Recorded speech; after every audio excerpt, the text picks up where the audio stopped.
by September 30th that we started drafting that will capture a lot of different information around CMAQ-funded projects that we anticipate in the region. So just to show all the targets as they are currently recommended by DRCOG staff, both 2-year and 4-year are required for traffic congestion reduction. These will be the same targets that CDOT ultimately adopts if there's a positive recommendation from the TAC. And then for on-road mobile source emissions, these are specific to the DRCOG area and for our CMAQ-funded projects that we anticipate. We have a recommendation before you, Chair. That concludes my presentation. Happy to take any questions. Okay, thank you, Alvin, for that presentation. Do you have questions or comments on this item?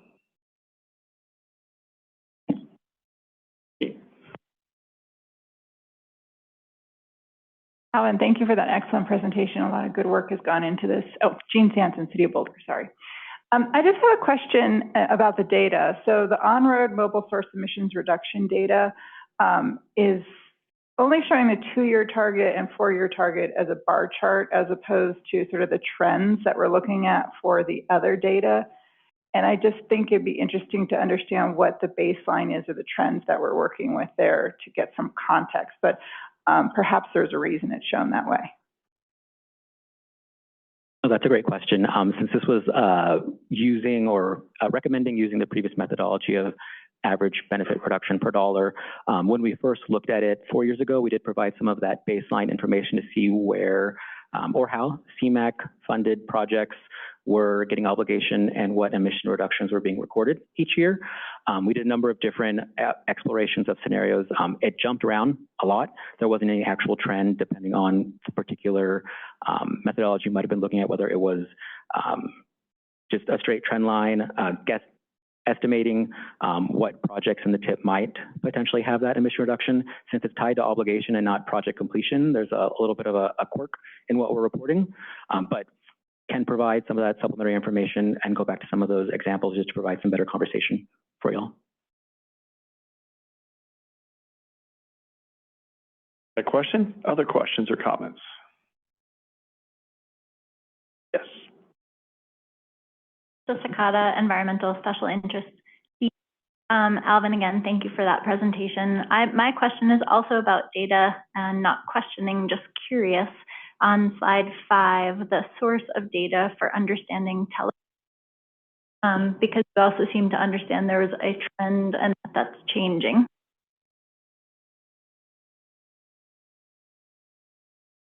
So the source for this one, it just comes from the American Community Survey. There's a particular table number about specifically journey to work. And so we are only looking at work trips, and it is only specific to the Denver-Aurora urbanized area, so it's not the full region. The scenario that CDOT created did look at a number of different trends that might be available. We went for this with this one to be a little more conservative just to make sure we met that target, but it is specific to census data, and that's what's required in the performance area. So for all of these, there's some level of prescription from our federal partners on what data to look at, what time frame to look at, what the calculation is. So that's why there's some specificity for all of these slides.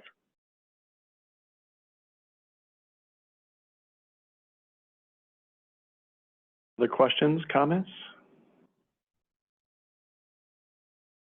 Jacob.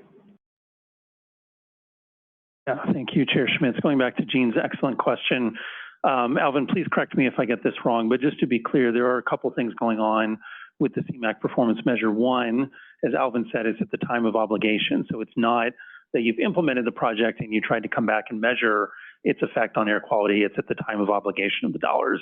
So that's difficult. We're trying to estimate that, but it is an estimate. And secondly, and in particular, Alvin, correct me on this one if I'm wrong, it's the dollars that are programmed in our TIP, CMAQ dollars for those particular projects in the TIP at the time that we do this analysis.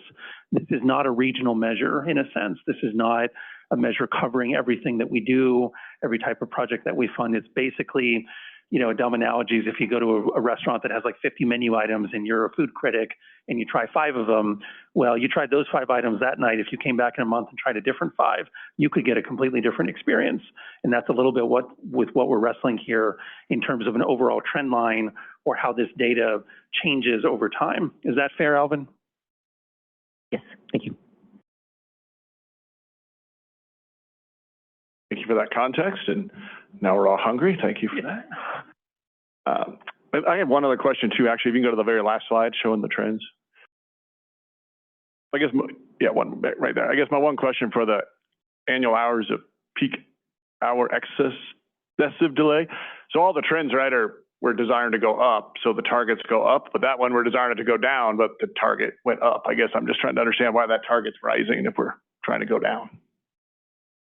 Yes, so in that case, when it comes time to review whether we've met these targets, we want to make sure we're at least below where those targets are. So we would conceivably like to reduce excessive congestion, excessive delay in the region, but recognizing how the region is returning to pre-pandemic delay, congestion, travel trends.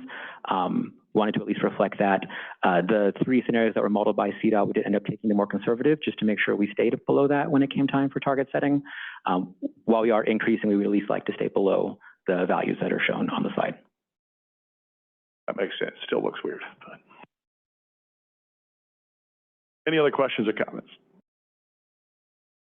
Okay, thank you very much. That is an action item, so thank you, Sarah.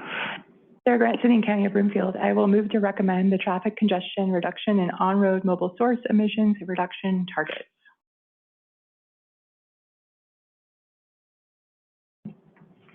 Barry Nimmo, City of Castle Pines, I second. Okay, thank you, Sarah.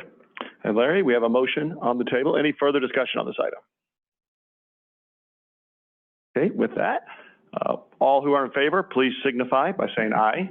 Aye. Aye. All those opposed, please signify by saying no. Have any abstentions on this item? All right, thank you very much, Alvin, for that presentation. That ends our action items for the day, so no one has to worry about that anymore. We're going to move on to our informational briefings for the day. Item number 7 in your pack. This is attachment E in your packet, and I'm excited for this. It's something we don't get to hear about all the time, but it's critical to our transportation system. So we're going to get an update on the airports and general aviation within the Denver region. And Brody Ayers, Airport Planning Manager with DIA, or sorry, Denver National Airport, will introduce this item. And I think we'll have some partners presenting as well.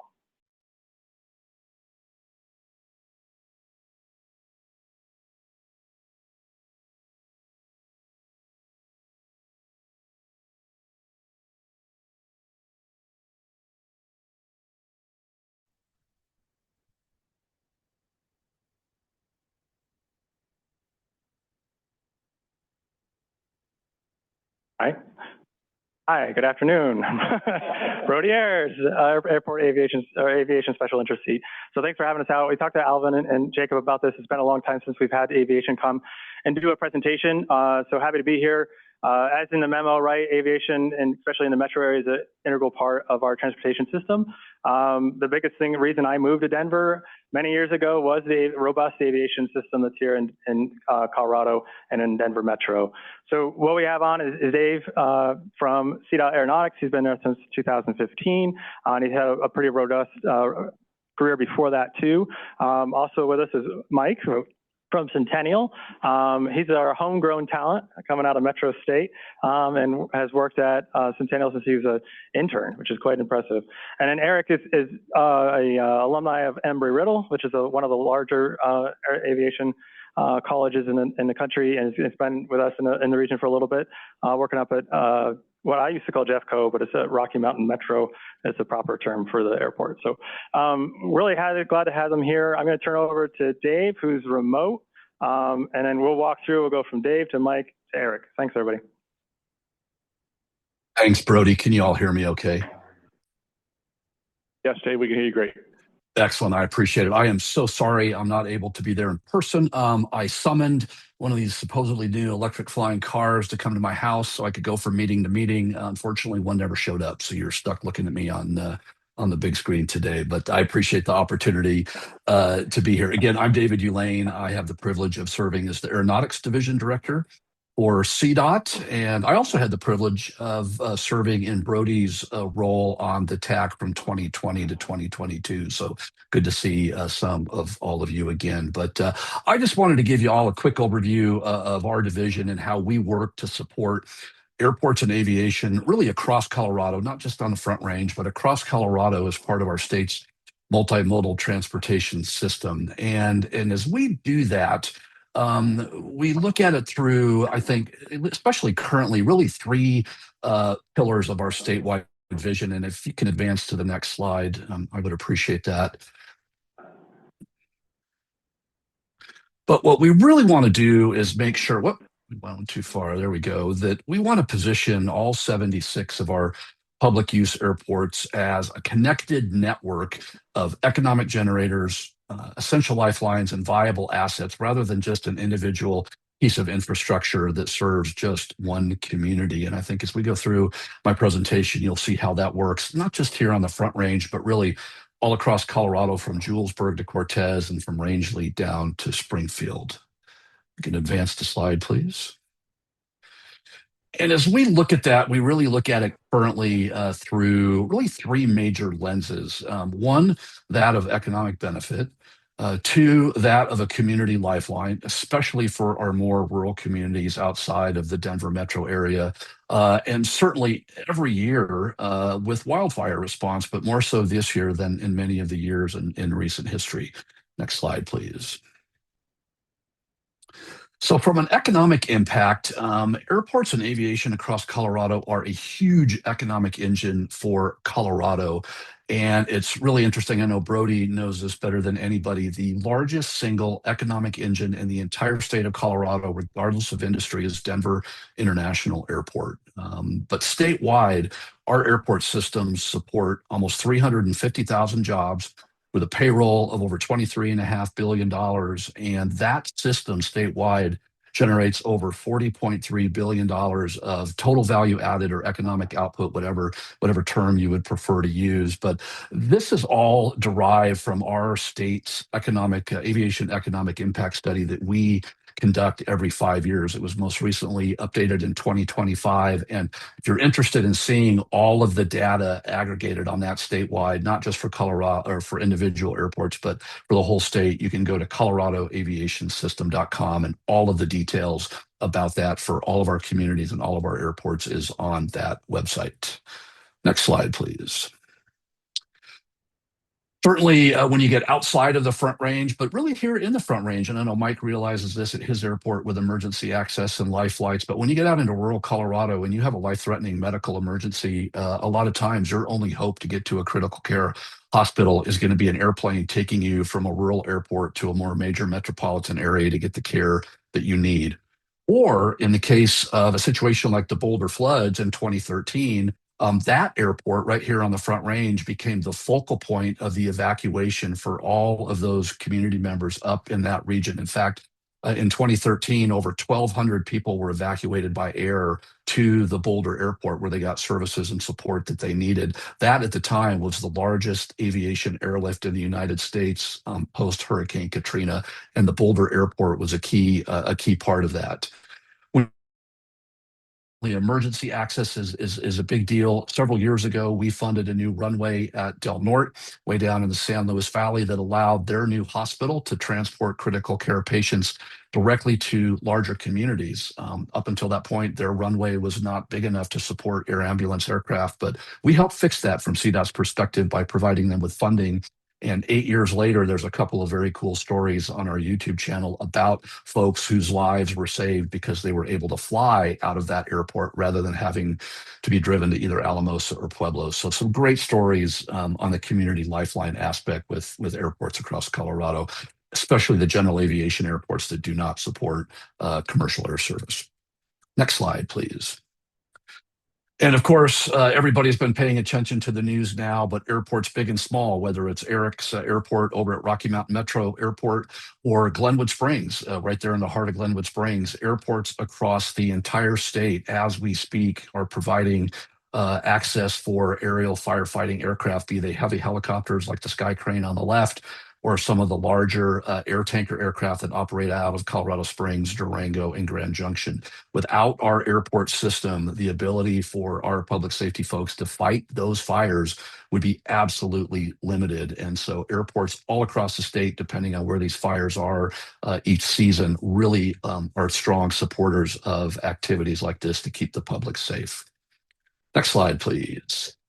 So for us, I'll just go through a quick little history about our division, some of the things we do, a little overview. We are funded entirely by the 3 state aviation fuel taxes collected in Colorado.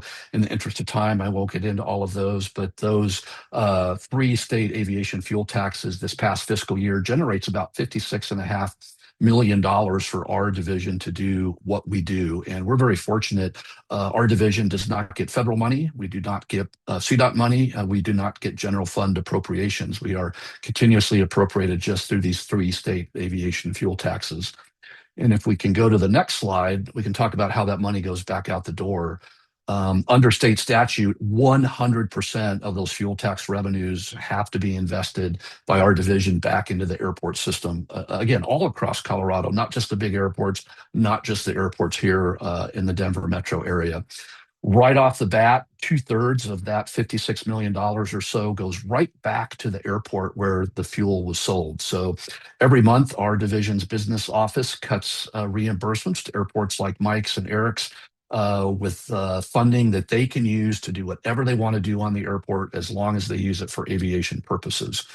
For us, our administration number last year was actually closer to about 1.5%. That's our salaries, overhead, building costs, things like that. We run a very lean ship.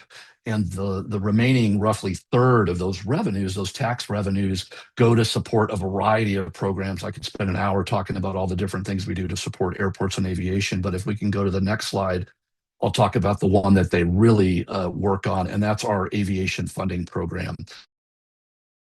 Our 2026 federal funding and state funding program looks like all across Colorado. This year, we allocated a total of 54 division grants to 42 different airports, totaling $16.5 million.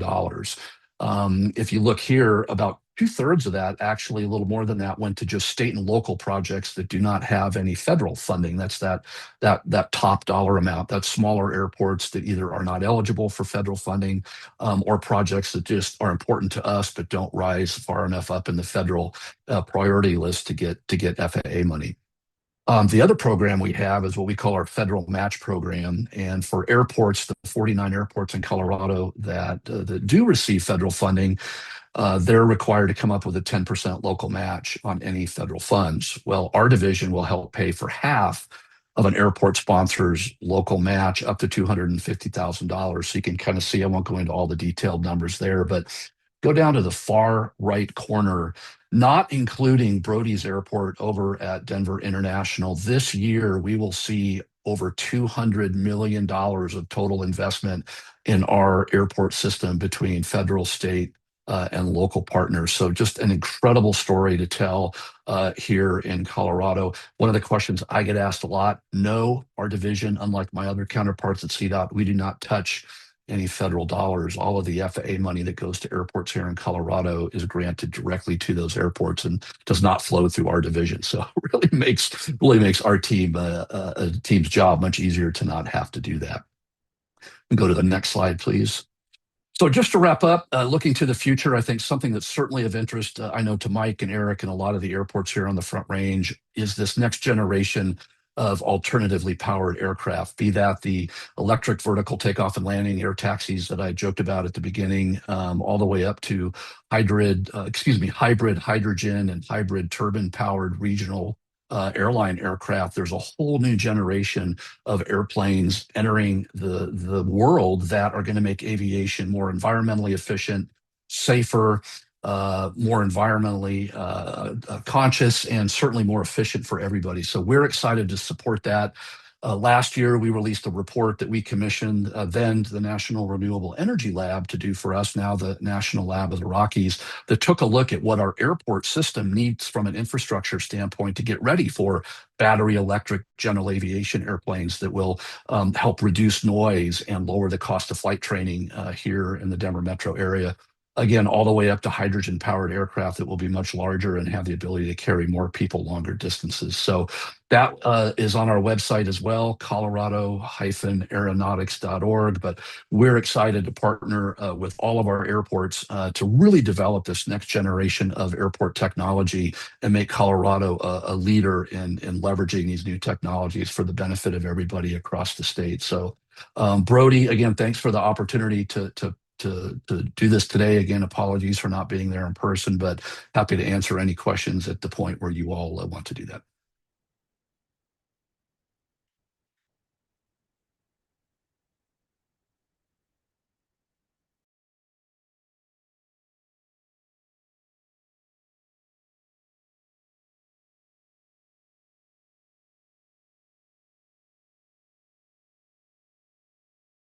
All right, great. I'm Mike Frontefeldt, Executive Director for Centennial Airport. Thank you very much for having me today to talk about our airport and all the stuff we have going on. Centennial Airport opened in 1968 as a reliever airport to, at the time, Stapleton and now Denver International Airport. And by reliever, that means that we relieve Denver of all the general aviation traffic.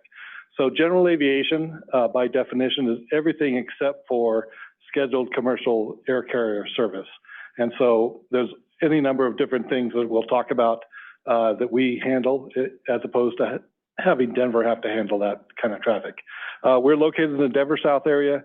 We straddle 2 different counties and are surrounded by several different jurisdictions, which creates lots of opportunities for challenges, which we'll talk about. We are among the busiest of general aviation aircraft or general aviation airports in the country. Actually, in 2023, we were the busiest by arrivals and departures general aviation airport in the country. Our numbers are a little bit reduced now. We've had some shortages in air traffic controllers, which I know you've all heard about, but we're expecting those operations to return over the next few years. We have 3 runways. We are open 24/7. We are an international airport, so we get international flights in and out all the time. When we have 850 based aircraft and over 180 base jet aircraft. So talking about general aviation, it's basically all civil and military operations except for commercial scheduled service, like I talked about. That includes medevac and air ambulance, military and Department of Defense. Flight schools, we have 8 flight schools on our airport, which are very active. Lots of research and development. We have charter, what we call fractionals, kind of like a timeshare of an aircraft, also, and cargo and many more different activities. So just kind of in relation to Denver, we kind of like to show this slide. One of the interesting things is that the airports and locations flown to and from, we actually fly to twice as many locations as Denver does.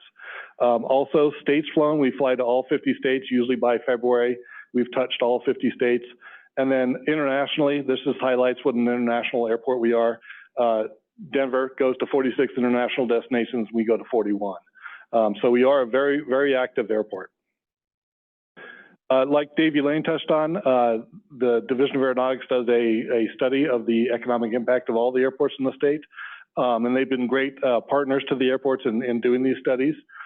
Centennial Airport has over 125 businesses on our property, a little over 3,000 employees on our property once again, and more than 9,200 jobs that are reliant on the airport. So our economic impact on the community is $2.4 billion on an annual basis.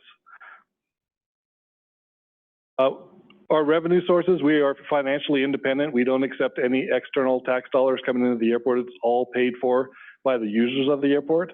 So about 50% of our revenue comes from fuel sales, which include the fuel taxes that are charged federally and state and sometimes come back in the form of grants. Also, land leases is about 35%, and then concession fees is about 15% as well. So we are a vital lifeline to the community. At Centennial Airport, last year we had over 6,000 medevac operations operate out of Centennial Airport, and that's an average of 17 of those operations per day. We have 7 different organizations that do those medevac operations that are based out of Centennial Airport, so it's really a vital lifeline for communities, not just locally, but across all the surrounding states. One of the other things we're super proud of is that we've been transitioning to unleaded avgas. We were the first airport in Colorado to do so. Now we've been joined by Rocky Mountain Metro and Boulder in that. So now we're up to 3 airports. And our FBO is the largest user of unleaded avgas in the whole country.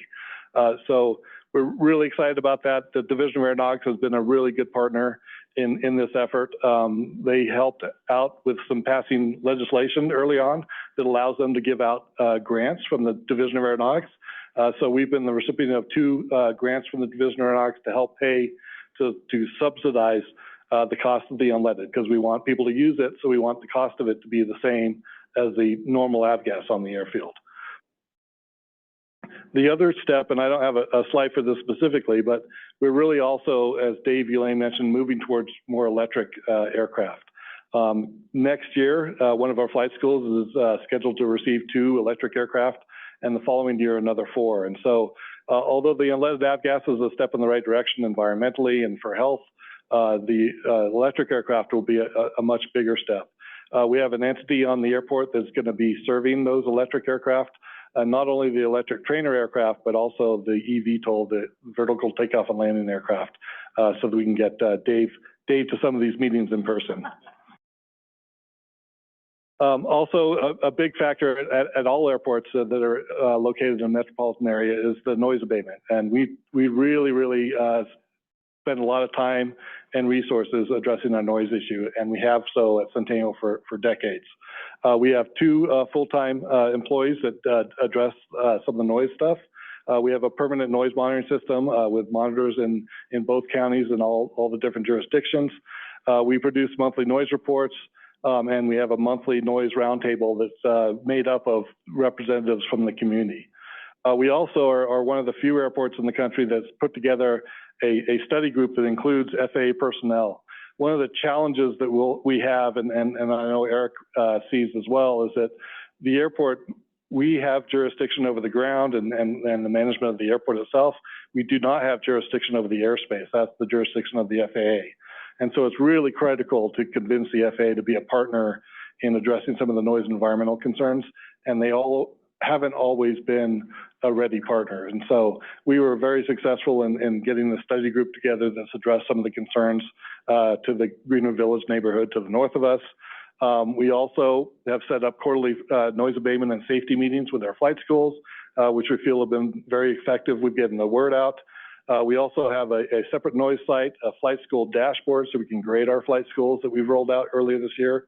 And we're in the midst of a Part 150 noise and environmental study. So a lot of stuff going on. You come to our board meetings that are typically for business purposes, and half the time we're talking about noise and what the airport's trying to do to mitigate some of those negative impacts on the community. So we also want to be a part of the community, so we really focus on giving back. We have a Centennial Airport Foundation that gives back to aviation causes and funds grants and aviation programs across the state. We also have a 5K runway run that's open to the public. We had that earlier this year. It was really popular. We had over 2,000 runners that showed up, and we raised about $110,000 that goes to the foundation. In addition to that, the airport itself, from our own funds, gives to a lot of charitable organizations that base their, and a lot of them host their fundraising events at Centennial Airport. And the biggest of which is the Challenge Air for Kids, Morgan Adams, Wings of Hope, Aero Angel, and the Heroes Gala. And last year, at the Morgan Adams Foundation raised over $1 million in one night for pediatric cancer. So it really feels good to be able to be a part of the community, to be able to invite them to the airport for these events, and then have an opportunity to show that the airport supports this kind of stuff. And with that, I'll conclude my presentation, and I think we're taking questions at the end, right?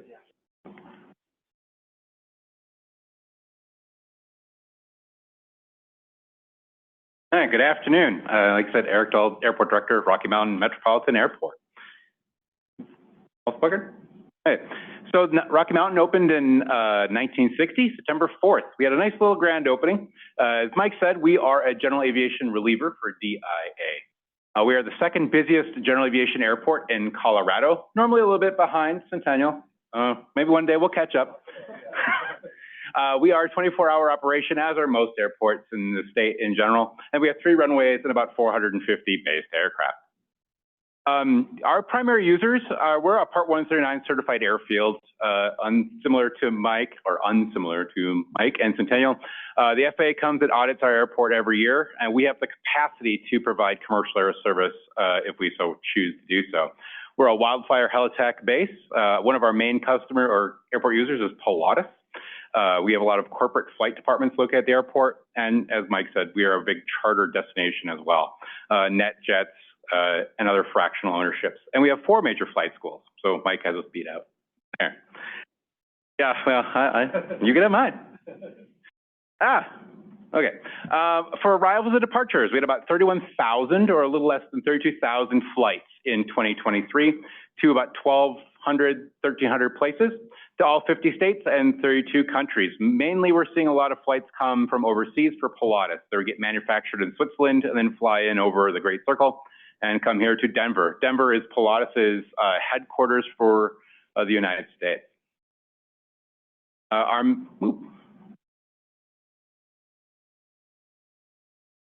Technology, isn't it great? Oh, is that what you're doing? All right. So from a catchment area perspective, when we're looking at Rocky Mountain Metropolitan Airport, I drew a circle over downtown, kind of where we are today, and looked at where all the different airports' catchment areas merge. So for us, within 20 miles of Denver, about 50% of the catchment area is in Rocky Mountain, shared between Front Range and Centennial. We have limited connectivity through RTD, and most of our transportation comes through personal ownership, and we've seen some Uber and Lyft in the past. But primarily, when you're coming to the Rocky Mountain Metropolitan Airport, you're coming in your personal car to fly out on your personal aircraft. Our economic benefit, we have about 5,000 jobs generated through the airport, about $430 million of total payroll, about $750 million of total added benefit, and then our $1.4 billion of total economic impact. We have less than Centennial's, but still $1.4 billion is pretty heavy in the state. I think that puts us as number 2 in the state for economic impact. From revenues and expenses, about 3/4 of our revenue comes from leases, and then about the same percentage of our expenses gets paid through services and payroll. So payroll and services are one of our larger cost allocations. And just for comparison, you may remember Mike's was 50% fuel. He's doing 16 million gallons of jet. We're doing about 6 million gallons of total fuel. So what you're seeing is the dollars are roughly the same, but our percent share in fuel is less because there's less fuel. So from the airport, as Mr. Ulane called out earlier, and as Mike had mentioned, and we've talked about before, the Rocky Mountain Metropolitan Airport really does serve as a critical response on the WUI, or the Wildland Urban Interface. We have the Skate Firehawk here, U.S. Forest Service is based at the airport, and then we have NCAR with their C-130 and their Gulfstream 550 based here at the airport as well. Our unleaded fuel transition, we started selling unleaded aviation fuel on the 17th of February. And since that time, Mike certainly beat us to the punch with unleaded. And since then, Boulder has started selling unleaded fuel as well. And that was led by an investment oath of the airport of about $1.2 million based with CDOT funds to do that subsidy program that Mike mentioned earlier, and with the FAA paying a portion of entitlements. Talking a little bit about noise, Mike had mentioned it, and it does come up in a lot of our conversations. We do have our voluntary noise abatement plan. It was modified through House Bill 241235. We're currently doing a Part 115 noise study to look at the noise contours that are generated by the airport. We have monthly noise reports and then annual noise reports that go out to our community and stakeholders. We have quarterly town halls where we invite the public to the airport and meet with them about nothing specific, just whatever they'd like to talk to us about. Our communications folks go out into the neighborhoods through a grounded coffee conversation where they go to local coffee shops and meet with anybody who wants to talk to them off airport. So we're trying to create different venues for people to talk to us about whatever their interests or issues are with the airport. We have an airfield tour program for people who want to sign up and see the airport. And then we certainly put on our fair share of events and programs. We had the Rocky Mountain Car Show last weekend. We have the Mile High 150 Expo coming up this next weekend. Not an air show, an aerial performance demonstration. And I think that gets me to the end of my slides, and then we can try to answer any questions that we might have. All right. Well, thank you, Brody and David and Michael and Eric, all for that great presentation. You can see there's a little competition there between. That's good. But yeah, any questions that we have and for any one of our presenters or on this item?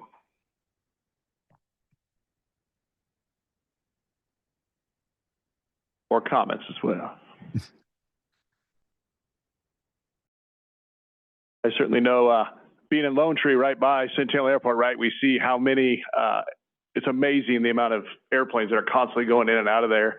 And you talked about sort of that regional impact and some of that community meetings, but I guess maybe just one more highlight on how are you, I know you guys have all those meetings, right, and host to get community input on that. And then how do you guys sort of address the growth that's happening around there coming into the airport? Yeah, thank you for that question. So we've had a really proactive outreach with the last Part 150 study. We went out and met with all the staff of all the different surrounding jurisdictions about land use. In Mike's perfect world, everybody has the same set of rules that they're operating by for land use. That's not the case right now. So we're trying to at least get some commonality across jurisdictions and across counties in how they view land use, so that, you know, when a jurisdiction, say maybe Centennial, makes a bad decision and puts something in my approach, then you know, let's say Lone Tree doesn't come and say, oh, well, we want to do what Centennial did, you know. So right now there's a little bit of that finger pointing back and forth. And so, yeah, ideally, we get everybody on the same page, at the minimum, getting them to adopt our noise to the noise contours. And even better would be able to recognize some of the land use protections that we need around the airport to make sure that we're successful going forward. Great. Thank you, Michael. Other questions or comments? Yes, Sarah. Hi there, Sarah Grant, City County of Broomfield. My question is for Rocky Mountain Metro. Thank you for hosting the town halls and grounded conversations. Where can someone from the public find out more information about those events and how to attend? Certainly. So the best way to do would be to sign up with our newsletter. We have sent a newsletter about every Monday, and that includes information about when our next grounded conversation or grounded coffee conversation is, and when our next quarterly town hall is. And we're pretty rigorous to make sure that those things happen on a regular basis, so people can kind of anticipate when they're going to be. We also have our airport advisory board meetings that we also advertise in our newsletter, and they happen the second Wednesday of every month. And so there are multiple different ways to communicate if they have an issue, and we're always willing to listen. And I would recommend also following them on social media, which I do. so and that also is a good way to get the word out. And both of the airports have very robust social media presence. Thank you very much. Yes, David Krutzinger. David Krutzinger, City and County of Denver. Related to ground transportation congestion, what are your all's asks or recommendations for this body whose primary purpose is for a lot of ground transportation? So for Centennial Airport, our primary kind of roadways that serve us is the Arapahoe Road on the north side, the 470 corridor on the south side. On the east side would be Parker, and on the west side would be I-25. And so, you know, maintaining the connectivity along Arapahoe Road and then onto Peoria is really important for us. We do have bus service that runs along Arapahoe Road, but that's as close as it gets. So that's sometimes a challenge for some of our workforce, that they don't have that as an option. And then there's always a challenge on Arapahoe Road. There's a lot of congestion, as there is around a lot of airports, because you have to route the traffic around the airports. So I think concentrating on those corridors around the airports to relieve congestion is really important. I know the city of Centennial, for example, is working on some improvements to some of the intersections that go Havana to Briarwood to Broncos Parkway, and that'll be a good reliever to Arapahoe Road when that gets constructed.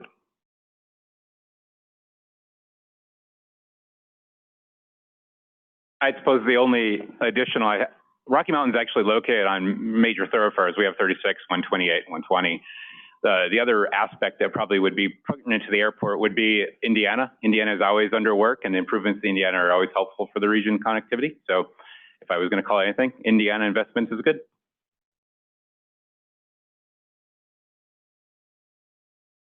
Okay, thank you. Any other questions or comments? All right, well, with that, I would like to thank all our presenters and giving us a great update on aviation in the region. And I did not know there's that many airports that CDOT presented, right? I think it's shocking when we start thinking about how many facilities those are statewide. We know the few around us, but very impressive. Thank you.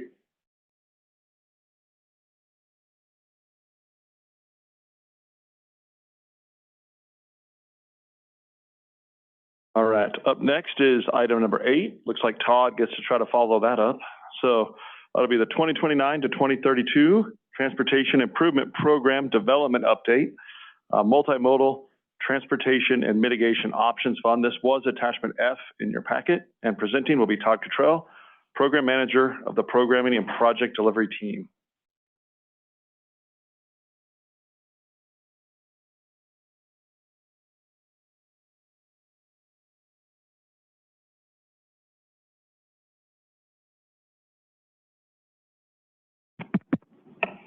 All right, thank you, Mr. Chair. Yes, I will try to. I'll try to keep this going. So, we are actually getting 2 presentations today. We have the first one, I think, from the DRCOG perspective on the MMOF funding. Present a little bit about the history of it. It hasn't gone back that long.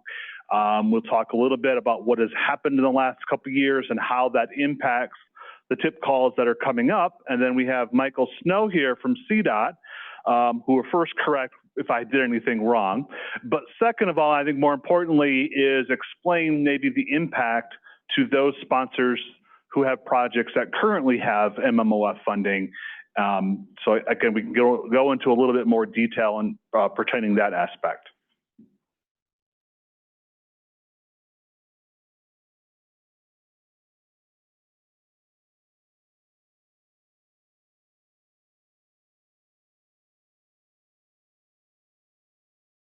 We'll just click a different button, that works. All right, so MMOF funding was created by the state in 2021 through Senate Bill 260, Multimodal Transportation and Mitigation Options Fund. So you can see why we sort of have shortened it to MMOF. But this was an allocation that was given to all of the state's transportation planning regions, or TPRs, of which DRCOG is one, but is also the largest at approximately 58%, using certain criteria that CDOT has developed, including population and transit ridership.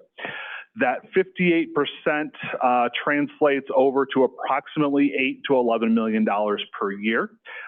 This program does come with a 50% match from any source, which can include federal and state. So again, that has been a tricky aspect of this program also. As you have noticed in the past, especially with our last calls for projects, we were keen to combine the state MMOF funding with our federal sources to potentially reduce that match down to a minimum of 10%. That did work in a lot of cases, but part of that creation in that last tip cycle was what we call tracks. It was a way for DRCOG to sort of organize all of the funds and the purpose of those funds into 2 different categories.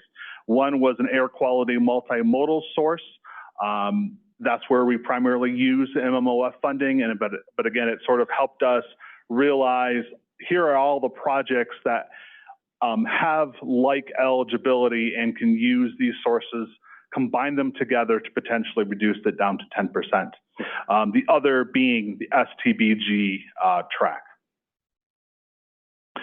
However, a lot of things have changed in the last couple of years. So as you are probably aware, the state has had a lot of budget issues, and that has affected the MMOF program. So I do want to commend the state, really CDOT, in working through a process to help all the TPRs really alleviate a lot of the pressure and ultimately saved a lot of your projects, again, for those ones who do have the MMOF funding. But Michael can go into this a slight bit more, but essentially they sort of reverted this program to a cash management system where they were able to look at multiple years of revenue versus just one single year and sort of borrow against future revenues, which really helped.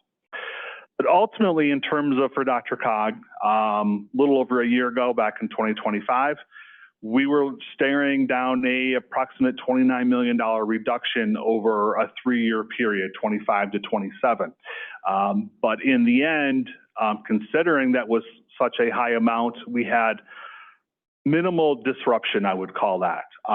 We did lose the ability to fund any use funds in 28 and 29. Our balance went down to 0. We also did have to reduce $4.9 million worth of already programmed projects. Luckily, through talking with the sponsors of those projects, there was some voluntary reductions and eliminations. We did not have to sort of use our hand to force sponsors to give up those funds. So all in all, that was very good news. A few months ago, we sort of went through a very similar situation, except the reduction was only $14 million to DRCOG. That eliminated FY30 funds to program, and we lost approximately 40% of our projections in FY31. What does that mean? That means that we have no funding to program in FY28, 29, 30, and a somewhat lower amount in 31, and projected revenue to go up approximately back to 100% of the current estimate back in 32. That makes it very, very difficult to program any of the MMOF funds in the upcoming TIP 29 through 32. So our plan unless something drastic happens at the state level, there is no plan to use these funds in these next calls. I think even more importantly, over the last couple of years, we've seen a lot of variation, a lot of discussions about that to sort of help plug the holes on the statewide budget. So there's a ton of uncertainty within this program, and it would not be wise of us right now to make any definite plans to allocate funds. Even if we had them, we're going to essentially just wait. We can always issue a call for projects at a later time.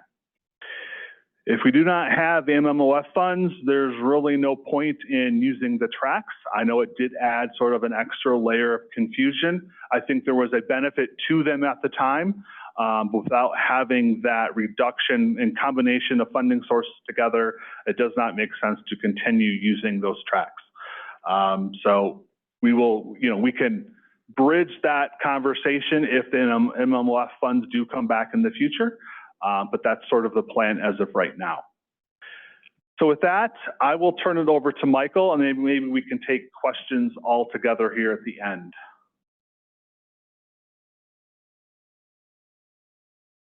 I might not be the expert on the tech side, so Jazz, please.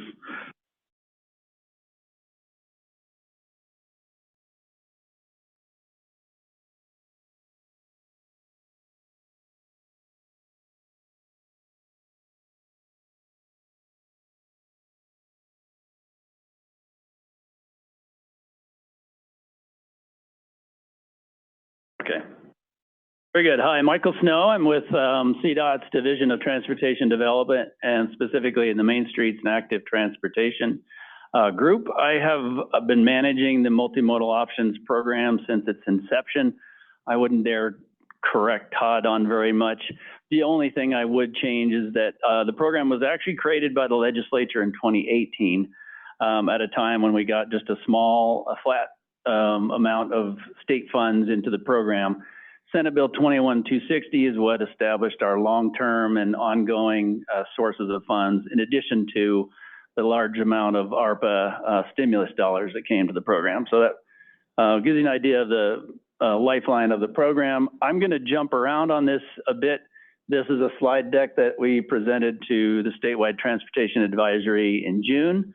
And so some of you may have been there and heard this presentation, and I don't want to repeat anything Todd's already told you. So I'll move ahead to the pertinent slides. And I want to get right to what I think matters most to all of you, particularly if you represent some of the local agencies that have been awarded the several dozens of projects awarded throughout the region. And that is, what do these funding impacts have on the individual projects and the financial situations that those local governments face? Obviously, getting ready for projects means a lot of planning and preparations, clearances. There's a lot of work and investment to get ready to actually spend funds that have been awarded to you. And so when we see the state legislature take funds back from the program, you're impacting projects for local agencies that have been in the works sometimes for quite a number of years. And we want to minimize that impact. So counter to what we did last year when the legislature took some of the existing funds, we are actually going to recommend that our local agencies that the MPO not take action by amending the existing awards. And instead, we want to try to keep the funding whole for those projects and using a backfilling strategy and our cash management practices, which would utilize your FY 30 and 31 funds. It would actually utilize all of your FY 30 funds and a majority of the 31 funds to keep those project awards whole. But that means that projects that are now awarded funds out through FY 29, so in the next 3 years, we actually require 5 years to keep them whole. And that obviously means not all those projects are going to be able to advance and move ahead on the FY 27 to 29 schedule. Instead, it'll take a 5-year window of time for the funding to become available and to keep everybody, keep their commitments on those projects. The benefits obviously means that particularly when funds are awarded alongside other federal sources, you're not sitting with an awarded project that still has its federal award but no longer has the MMOF funding. So we save a lot of projects and reduce the impacts that other sources of funds may suffer. And by utilizing cash management, we are prioritizing those projects that are ready the soonest, or I should say ready, or those phases of projects that are ready the soonest. The counter side of that, of course, is that some projects are going to be starting later than they may have originally anticipated or had scheduled to do so. It is now somewhat of a first to the trough, a race to the dollars. We have a finite number of dollars that our legislature appropriates in each fiscal year, and we make those available to the projects that are ready at earliest. And those that are later to be ready will be the ones that obviously have to wait into 2030, into 2031. Do we stop for any questions or do I keep going? I think you can keep going. Let's do questions at the end. Yep. All right. So talking a little bit more about what the dynamics of our cash management program. So first off, we allow for projects that are awarded funds as much as 2 years in the future. If they're ready to do so, they may still proceed with their current implementation schedule. So we can advance up to 2 of those fiscal years. For example, we're in FY 27, which means funds awarded in 28 and 29 can be made available to those projects. That means that when they were preparing to get ready on the certain timeline, we're not impacting that timeline. As we know, cost increases, I think construction increases are at about 8% still. So we're trying to limit that to those projects that are ready. So funding, just dynamics about how we make funding available to projects. When a project is at a ready point in time, up to 90 days ahead of that, we make those funds available. That means that we execute an option letter that fully and legally encumbers those dollars to that project. Once that is done, those are secured for the project and they can proceed all the way through to completion. The next is that we now have to put together somewhat of a schedule, whereas the STIP would typically tell you the years that projects are going to be moving through to implementation. We now are tracking and are collecting information on the timelines of these projects that will have their phases ready to go. That will help us develop a schedule that we'll provide in the coming weeks that actually gives some visibility to all the project sponsors so they know when their funds will be available. And again, that would be a project schedule that would stretch through into FY31, I'm sorry.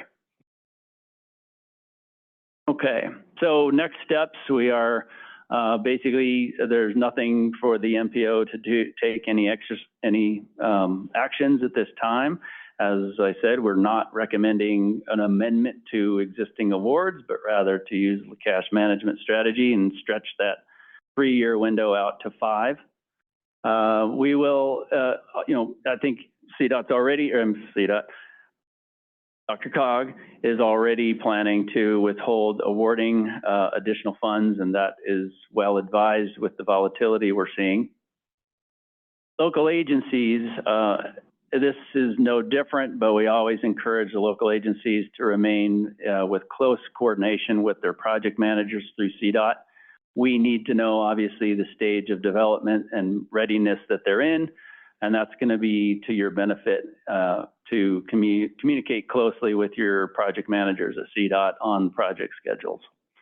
And then, just as I mentioned, our next steps is to get some of the project schedule out to all those local agencies so that they can see when to anticipate their funding being available. That's kind of it. I will take a moment to go into numbers, if we don't mind, because I'm sure everybody's curious what this all means. DRCOG's region is the second row in this table that you see here. So if I'll get you oriented to the first set of columns, there's 3 columns that are all the 27 to 29 timeframe.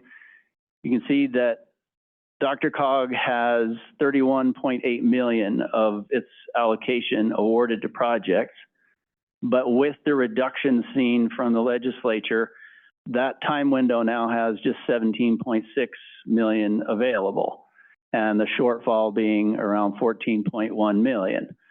Now, if you reach into FY30, you've got 10.4, almost 10.5 million, and another 11.1 in FY31. So utilizing those 2 years to backfill, you have just a little over 7.5 million in the FY31 window where you could allocate to new projects. And that's kind of it. Unless there's questions, happy to take them. Thank you, Michael and Todd, for that presentation. We have one more item, so I'm going to hold questions to about 10 minutes. I know we might have quite a few, but so anybody want to lead off questions or comments on this item? Let me to scare you. You can ask them. It's okay.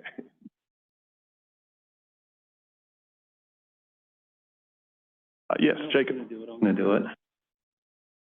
I didn't want DRCOG staff to ask the first question, but y'all didn't speak up. Michael, thanks so much for being here and giving your presentation.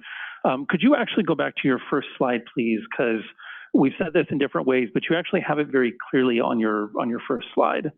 And I want to make sure that folks kind of understand what's actually happened here. First slide that I shared or first slide on the deck? No, the first slide of your presentation. Yeah, that one. Yep.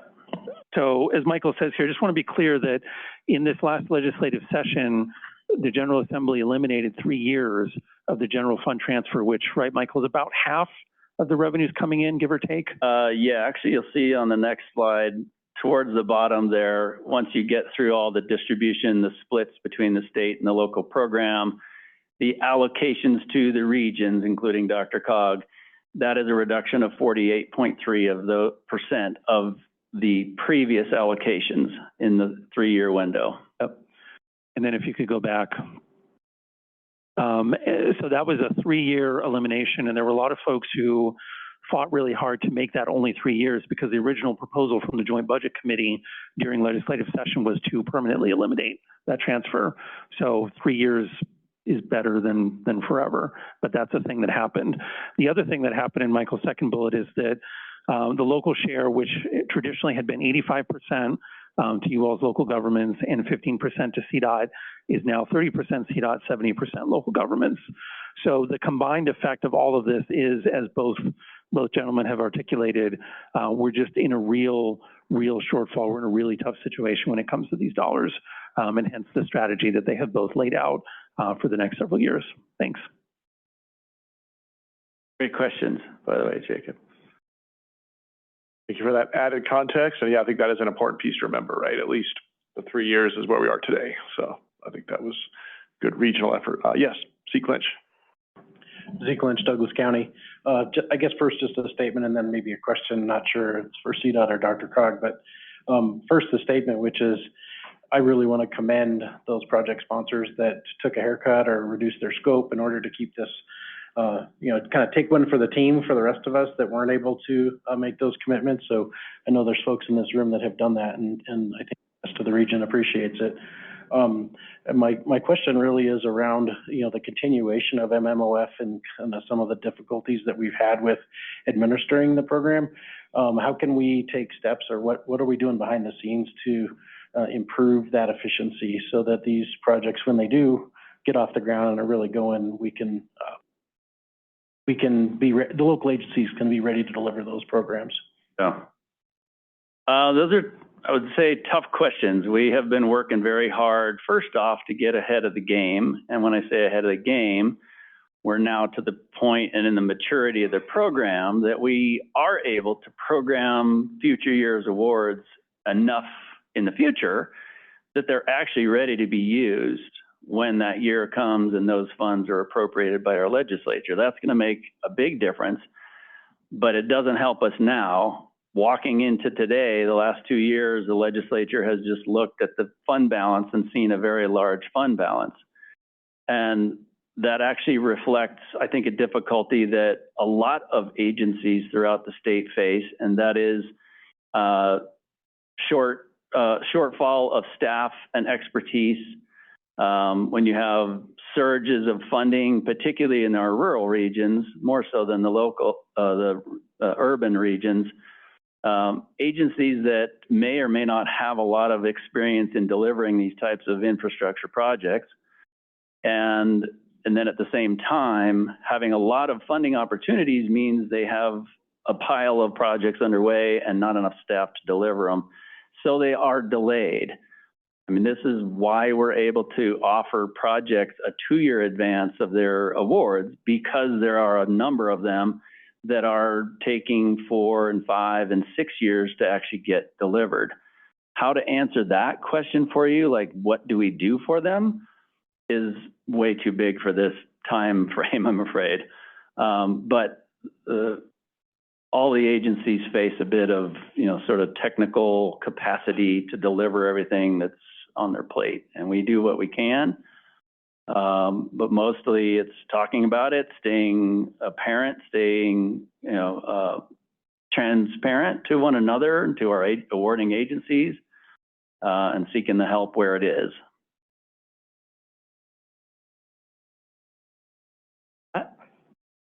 Other questions?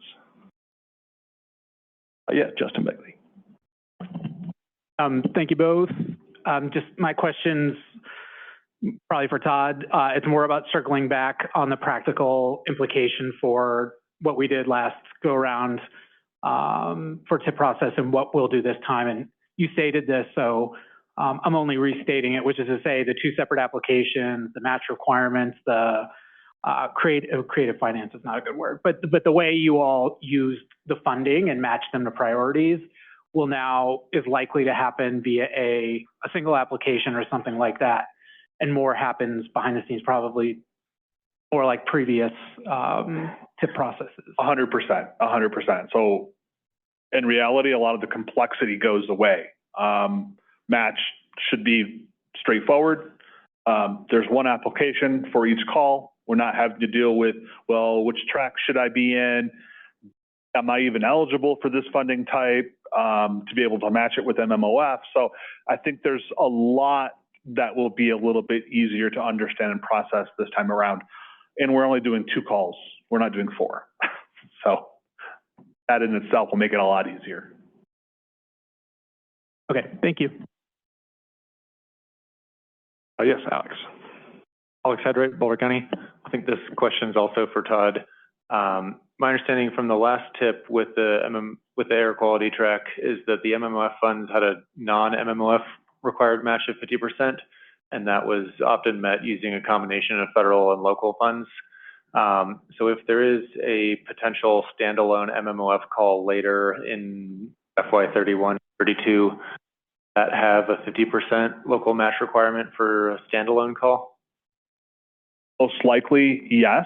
But I think there's a lot of X factors that we're going to have to cross when we get there. MMOF program being one. The second being, I think everyone assumes we will have a new transportation bill with unknown dollar amounts at this time. We sort of can make guesstimates in terms of what that annual inflation may be, but we may be sitting a year and a half from now after the calls have been completed and a lot has changed in which we're going to have to go back, perhaps do an additional call for projects. So I think there's a lot of opportunity in the future for some things that may disrupt the normal process. But truthfully, I don't think there's a way that we can address those at this point. We're just going to have to wait and see. Yes, Sequence. Yeah, thanks. Just a follow-on question, Todd. So it appears that we have about 7.5 million unallocated in fiscal year 2031. Is there an opportunity to go back to those project sponsors that did either modify or change their scope and make them whole so they can do their full project? Or feels like that would be the right thing to do in my mind, is to reward those folks that had already applied and already been awarded a project rather than taking a call for additional projects on top of that? Yeah, that is certainly an option that we could consider when we get to that point. I mean, I truly expect that by the time we actually get to FY 30 to prepare for that call, things are going to change again. And so we're just going to have to wait and see how things look at that time. Last questions or comments on this item? I just had one, so I wanted to, again, thank both DRCOG and CDOT staff really for getting creative, right, to make sure that committed projects, right? We had a lot of IGAs, a lot of funding agreements in place, that those were honored, and I know that was some of our initial fear, and a lot of work went into making sure those projects can move forward. So really appreciate that, and I do think, I already know the answer to this question, so, but as funding modifies, right, and gets reduced on some of these critical items, right, our Vision Zero goals, right, a lot of our regional goals, right, I don't think we're going to adjust those, but how do we all backfill, right, and start to make sure those goals are still met? Maybe there's other funding, other things that need to come in, but I do think, right, it's something as a region, we're going to one piece, but whenever we lose the ability to build some of this critical infrastructure, how is that going to impact some of our goals? More of a statement than a question, but something we're all thinking about. So, okay, thank you very much. Appreciate that. Yes, James, catch your last one. Thank you. Jim Kotz for Arapahoe County. Sounds like there's a race for that 17.6 million first the trough. Is that the DRCOG region as a whole, or is that by sub-regional? By sub? That should stay at statewide. Statewide. So I encourage you to work as quickly as you can and most efficiently to work with CDOT to obligate those funds. And if not, you may be waiting, unfortunately.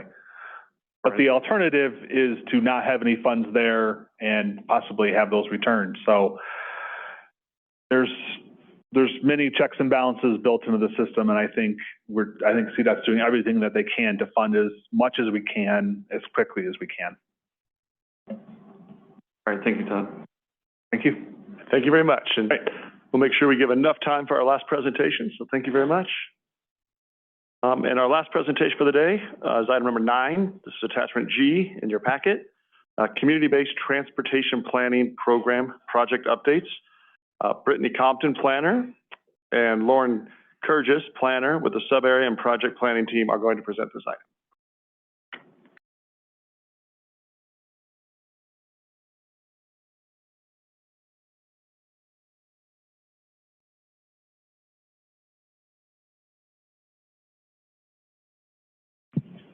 Good afternoon, everyone. We're going to try to keep this very brief for you. My name is Lauren Kurgis. I'm joined by my colleague, Brittany Compton. We're both multimodal planners at DRCOG, and we're going to be giving you an update on the community-based transportation planning program. So this program is one of our transportation improvement program set-asides that provides technical assistance to our local member governments. And so the goal of this set-aside is really focused on helping to improve mobility options for low-income and historically disadvantaged communities in our DRCOG region. And so these projects are really heavily focused on community engagement. And in particular, we are focused on engaging low-income and historically marginalized communities. And kind of centering their perspectives. And these projects are also very much implementation oriented, so they're not meant to be like long range plans. We really want to see at least some of the recommendations coming out of these projects be more short term and actionable recommendations or even pilot projects. And so the way that this program is structured, we've had $2.5 million in the 24 to 27 TIP, and we recently completed actually 5 projects. We're going to share 4 today. The fifth is, it was a microtransit study in Commerce City.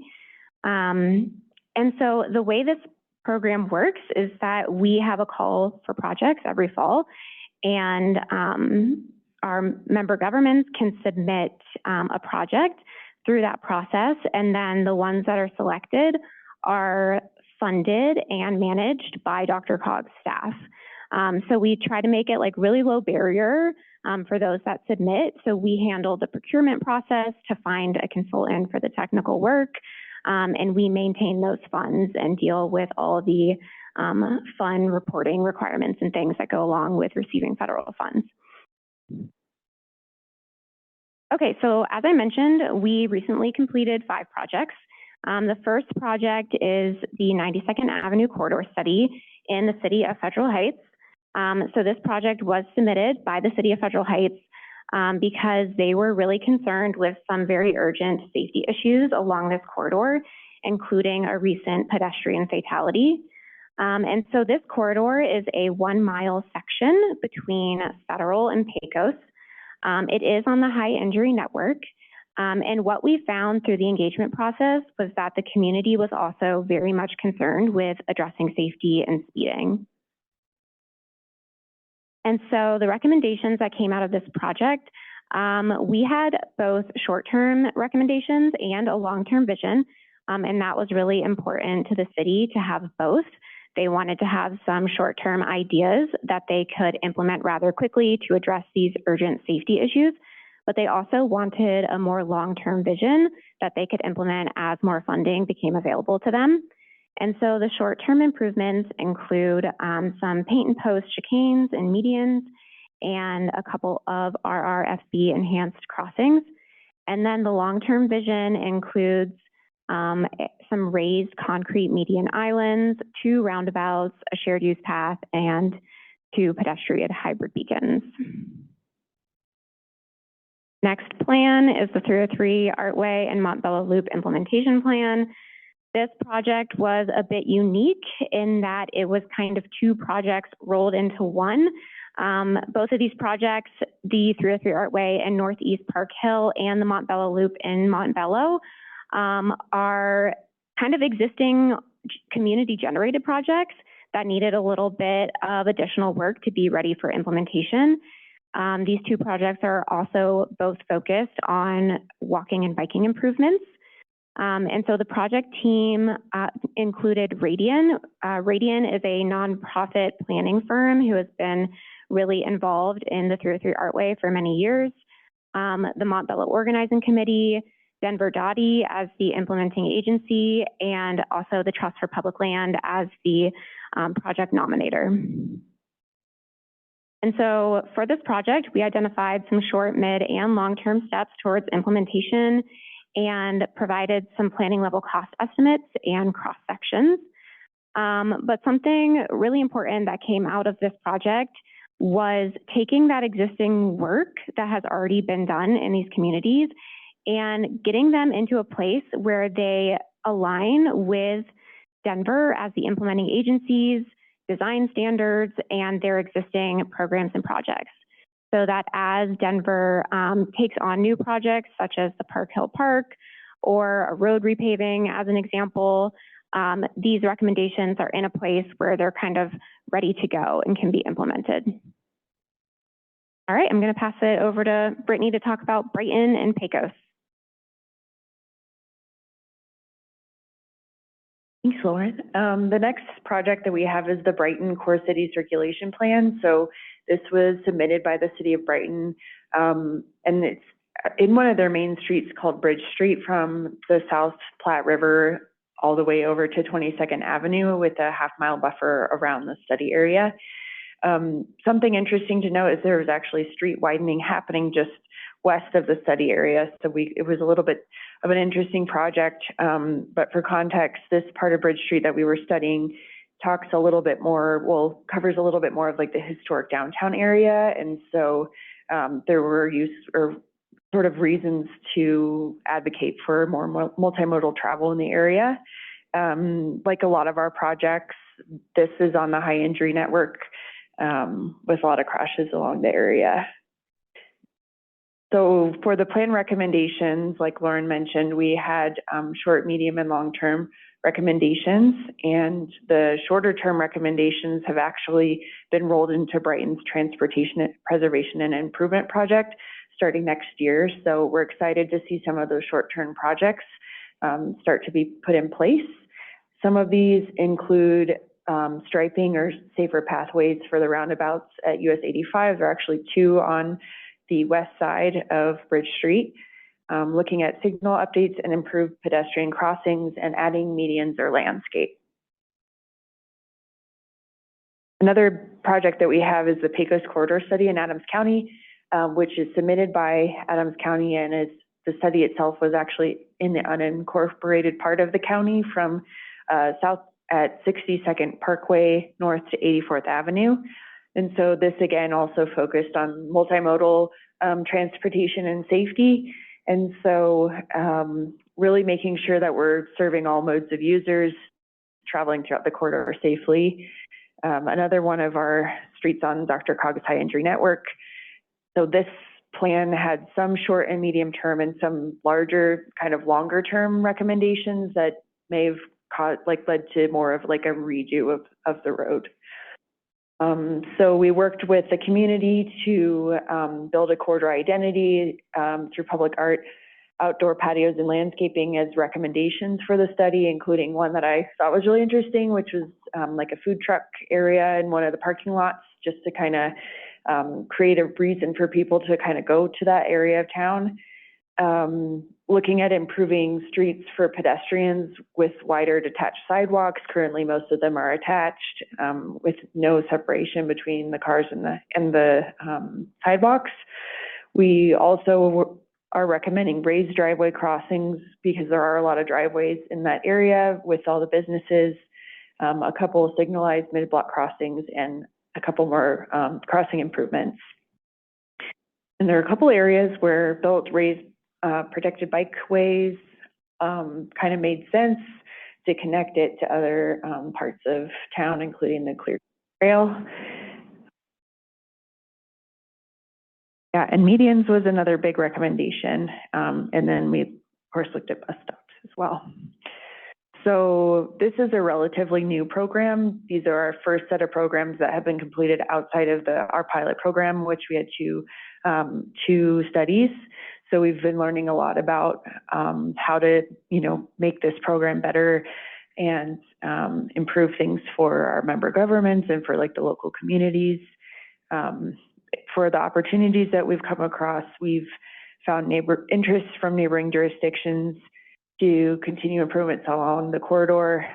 For example, for the Pecos corridor study, there's actually one intersection that overlapped with the Federal Heights study, so we were able to, collaborate. I believe we still would have collaborated if that wasn't the case, but that kind of helped solidify two pieces of two different studies. Building relationships with community-based organizations has been a big part of this.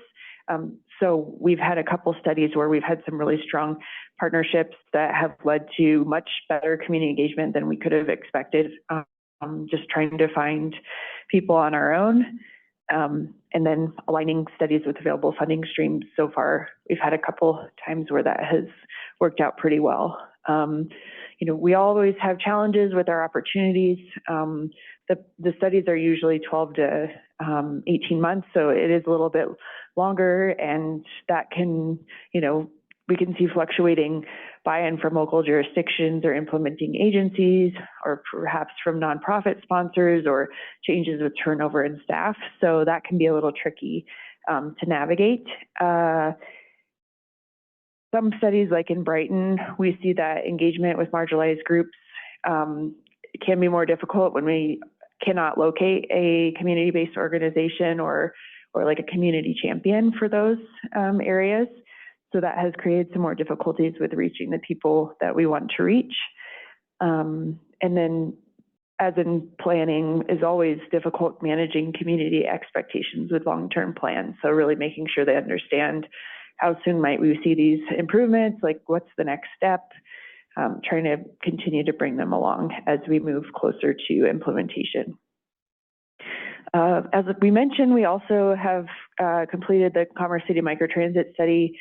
We already presented to board and TAC, so this presentation is already whipped up before then, so finished just after that presentation was completed. And then, as Lauren alluded to, we have upcoming projects. The Sherrillwood Transportation Vision, the RFP actually just posted today and will be open through August 25th. The North Glen First Last Mile plan that Lauren's working on, they're currently scoping, I think. Yeah, scoping with the consultant. And then 6th Avenue, we just notified our preferred consultant, and we're going to start scoping. So those studies will be somewhere between 12 to 18 months, and then we'll have our following call for projects in the fall.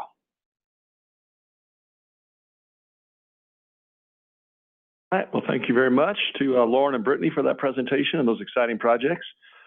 Do we have any very brief questions from anyone? All right. Thank you very much. I know those are very exciting programs and things that I think the region continues to want to submit, right? And we're going to keep seeing more and more of these. So really appreciate DRCOG committing to continue these projects moving forward. Very much. We do not have any informational items today, and I don't see any administrative items either. So with that, do we have any other announcements from members or alternates? Remember, you can't announce a retirement, but anything else?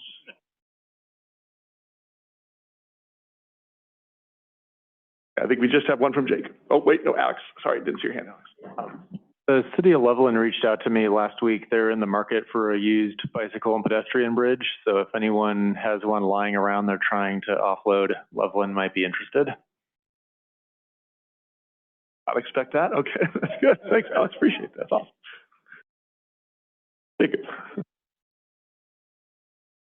All right, thank you, Chair Schmitz. I wish you'd let me go before Alex. I don't know how I'm going to top that. I did just want to share, I think maybe some of you know this already or have seen it somewhere, but I did just want to announce to the group, we had been working to expand our metropolitan planning organization boundary, our metropolitan planning area boundary, as it's formally known, to include Clear Creek and Gilpin counties. You all took a vote on that about 3 or 4 meetings ago, and then our board approved it back in April, I believe. Bottom line is that after working through some process and going through CDOT in the governor's office, we did receive a letter from the governor just under 2 weeks ago that makes it official that Clear Creek and Gilpin are now part of the MPO. So welcome.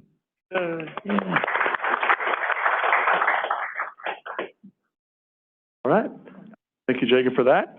And with that, our next meeting will be Monday, August 24th, and we will adjourn this meeting at 3:30.